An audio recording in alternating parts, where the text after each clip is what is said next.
I am David Hunter and I'm joined by Edward Theuns of Trek Segafredo. Hello, Edward.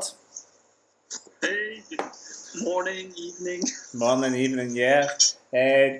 Just finished racing yesterday for you. Yeah, How was the criterium?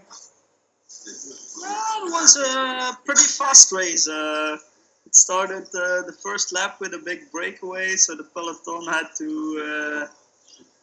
to do a big pursuit, and then we caught that breakaway. Then the second breakaway went, and they only got caught, I think, 2 laps to go. So we had 48 or 49 average. So it was a pretty good race.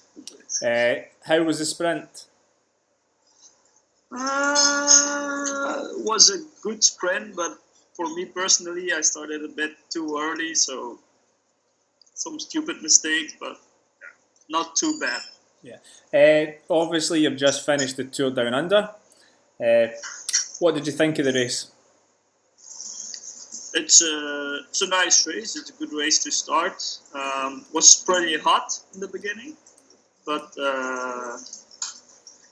yeah, it's a good race to start. The stages are not too long and not too hard, so I enjoyed it. You had a couple of frustrating sprints, blocked off on the uphill sprint, and the other one, Sky, just kind of drifted across the road.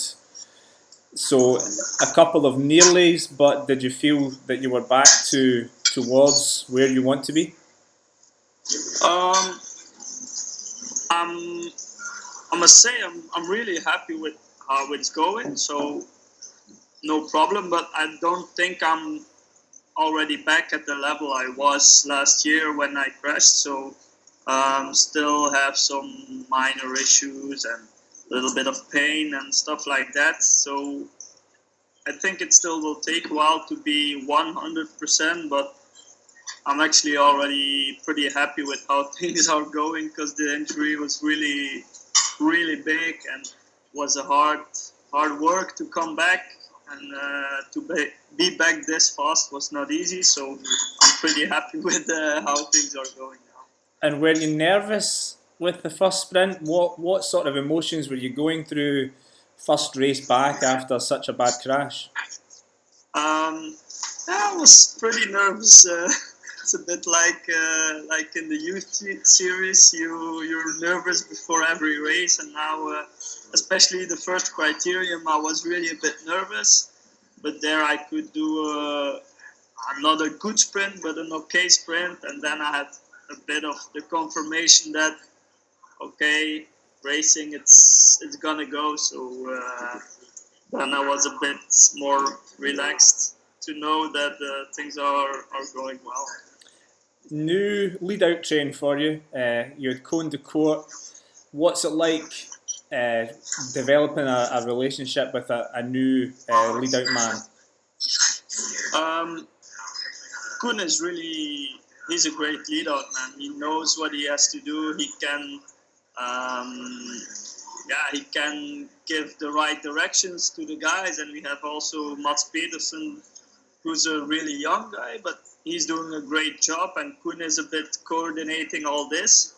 And I'm actually really surprised that every sprint in the Tour Down Under, we were almost in the perfect position where we had to be to start the sprint. So it's going really good with the teamwork. The lead-out training is doing a really great job, but there are some things, some bad luck, some movements of the peloton that you can't predict, and so I think maybe with a little bit more luck, we can get better results. But the teamwork is going great, and I think Koen is a really good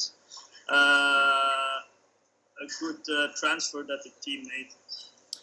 Looking forward to Sunday and the race itself. 174 kilometres from Geelong, out along the beach, back to Geelong.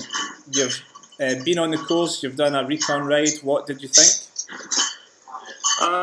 We've done a recon of the big tour we did. The small laps we're going to do tomorrow, but I heard already that there's three small climbs in it, so I think it's going to be a pretty hard final.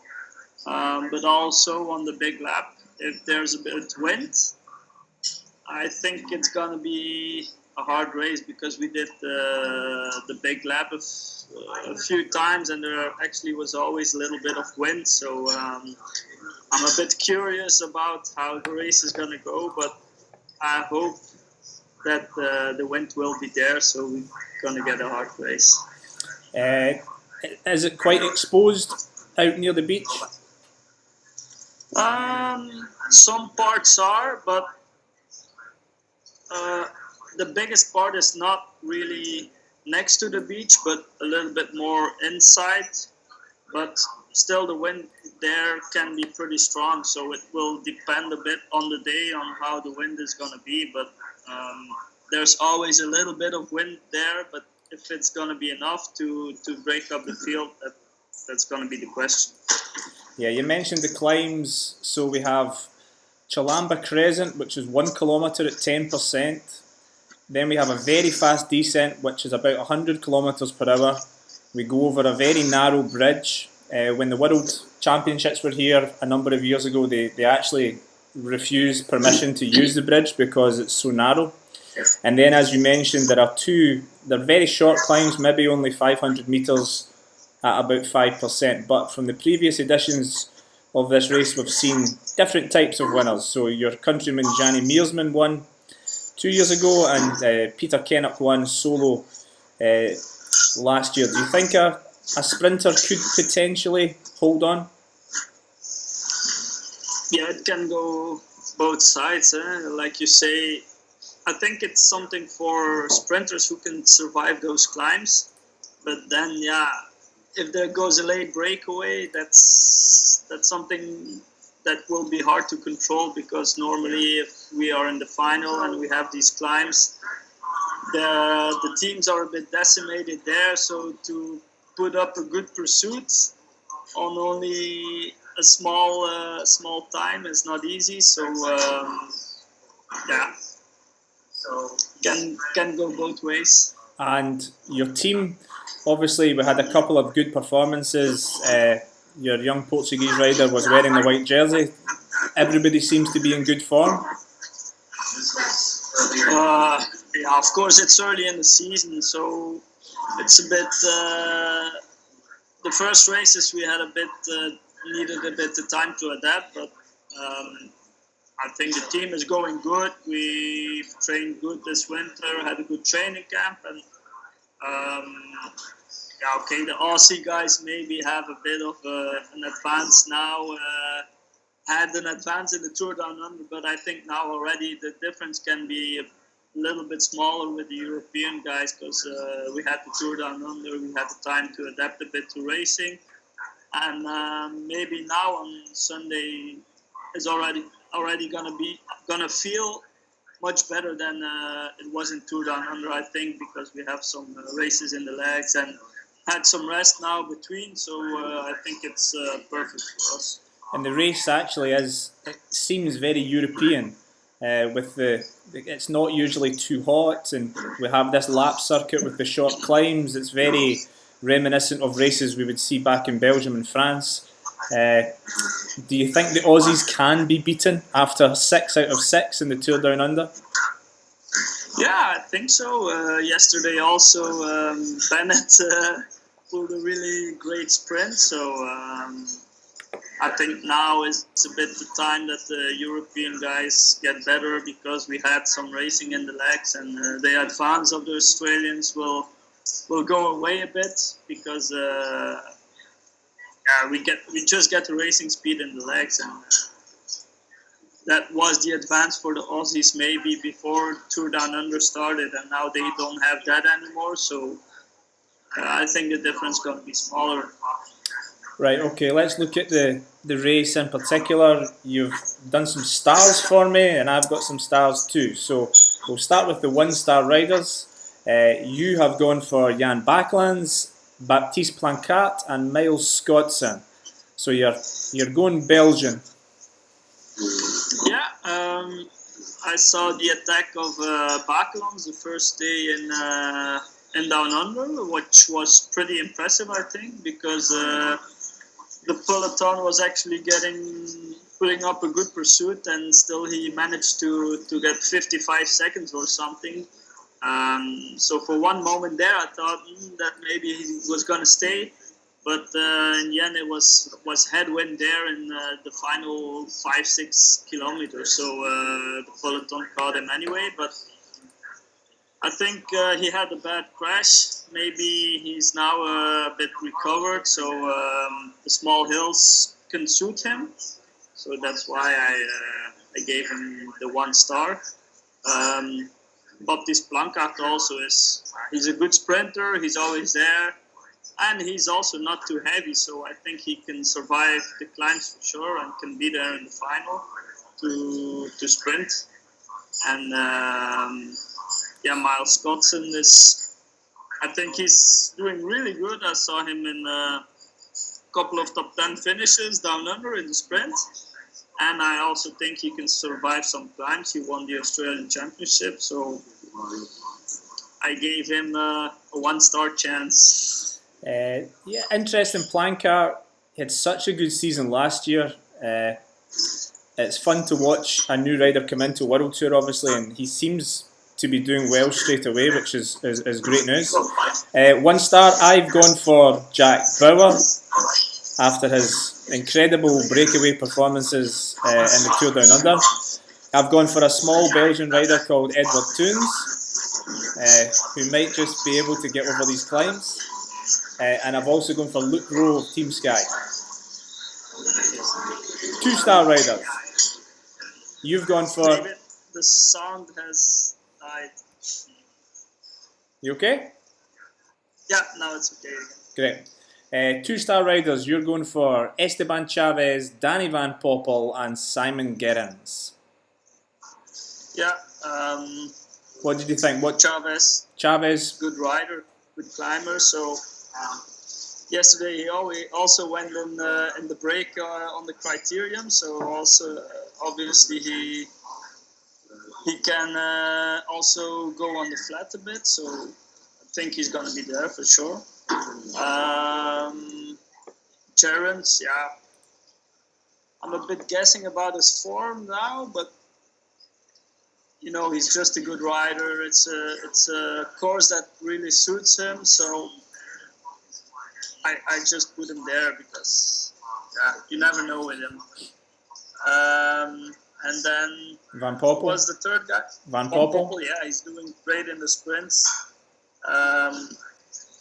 I don't know if he will be able to survive the climbs, but I'll give him... I think he has a chance to survive them. It depends on how the race goes, but I think we saw that after Caleb Ewan, he is one of the best sprinters, so if he's still there in the final, I think he has one of the biggest chances. How easy, how difficult is it on a 1 kilometre 10% climb? How hard is it for a rider like yourself, like a sprinter, a tough sprinter, to get over that climb? I mean, we see you sprint up Paterberg and things, so I think it's going to be easier after the race to say. But 1 kilometre is already pretty decent climb, so I think it's going to be... we're going to have to start the climb in the front of the bunch and then hope they don't go full from the bottom and just try to survive it. But 1 kilometre is okay to do, so I think and I hope I can survive it, but you never know. If the real climbers go from the bottom, then it's sometimes not easy, but I hope I can survive it. You also saw Paracomp climb in Tour Down Under is also only, I think, 1K or something, so and there you only see the real climbers, but I think you can do it. It's a 3-minute climb. So I suppose you're right. It's on the limit. It depends how fast the climbers go. 2 stars, I've gone for Rowan Dennis. I'm not too sure. Port obviously was in sensational form. However, Port isn't always a brilliant one-day rider. So I'm going to go with Dennis. Petr Vakoc of Ethics, now of Quick Step Flooring, because it's a one-day race, and I think the rule is you always have to pick a rider from that team, although you haven't. And I was a bit doubting to take Vakoc, but in the Tour Down Under he was okay, but not super impressive, so that's why I didn't take him. And I'm going Australian with Cameron Meyer, who rode a very good national championships. He wasn't outstanding in Tour Down Under, but he's a good one-day racer. 3 stars, you go Nathan Haas, Jay McCarthy and Richie Porte. That's a strong list. I think the courses for Haas and McCarthy is perfect, because obviously they're good climbers. They showed it on Willunga Hill and on Paracombe, and they also have a pretty good sprint finish. So I think if all the sprinters get dropped, they will be the only guys who have a sprint to be there. So they showed good form, and I think they also maybe peaked a bit to this period. So for sure these two, and then Richie Porte. He was so good down under that I just had to put him there. I agree with you. I've got Haas. I think he's finished in the top 5, top 10 of this race both times. He's probably in the form of his life. Very unlucky to finish 4th and lose out on bonus seconds in the final stage. I also have McCarthy, who is a very impressive young rider, and I've gone for Simon Gerrans. As you made the point, he's not quite in form yet, but this is an Australian race, and Simon Gerrans he's always there. At the Nationals, he finished 2nd. He beat Haas in a sprint, so I think we'd always have to have Gerrans in reserve. Right, Edward, last time on you correctly predicted a World Championship win for Peter Sagan, and I think that was 2 out of 2 potentially. So who's going to win? Haas. Oh, see, that's boring because I was going to go Haas. Right, okay. I'll go McCarthy. See, I'm devastated now. You're going to get the result again. You should not let me pick first. I'll remember that for next time. When are you back in Europe? When do you head home? After the race, we stay 1 day and then we go back home. So normally we're going to do still one good training, then go back home and try to put on as many clothes as possible to not get cold. So then I have some time to adapt a bit back to the home situation and the cold, and get rid of the jet lag, and then I do Algarve, also a bit as a preparation race for the classic season, and then the real season starts with Omloop het Nieuwsblad and Kuurne. So I'm looking forward to those races. And I would imagine, having done Tour Down Under, then Algarve, obviously you're still trying to go over your injury, but that's quite a lot of racing early in the season, so you would be hoping that you've got good legs going into the big weekend in Belgium. Obviously 2 important races for yourself and the team. Yeah, actually I asked the team a little bit to do the Tour Down Under because it's my first race since I crashed, so I wanted a bit the feeling of riding in the peloton, feeling of doing the sprints and stuff like that, because now still I sometimes feel in the middle of the race when there's not the adrenaline that I feel if it's going downhill fast and some guys take risks, then I'm still a little bit scared to go. So in the sprint, it's not a problem because you have the adrenaline. But like in the middle of a stage, on quiet moments, sometimes I think about it. So I think that you can only get rid of that feeling by racing and trying to forget it. So that's why I asked to do Down Under and the Australian races. So yeah, I think that's the best way, and then I will have good form for the opening weekend in Belgium, and yeah, I want to be good there, and I think the team also wants to be good there. The race is Sunday. This is Friday morning for you. What will you be doing over the next couple of days to prepare for the race? So yesterday we had the criterium. Today we have a rest day because the day before the criterium we did a pretty big training with the team. So today is a rest day. Tomorrow we will do the course, the local lap, and just maybe go up the hills on a little bit racing speed, and then hope to be ready for Sunday morning. Perfect. Okay, so you're on Haas. I'm saying McCarthy. We'll see who wins. Once again, thank you very much for taking your time out to come on and do the preview. Let's see if you can make it 3 out of 3. Okay, thank you. Best of luck on Sunday. Thanks, man.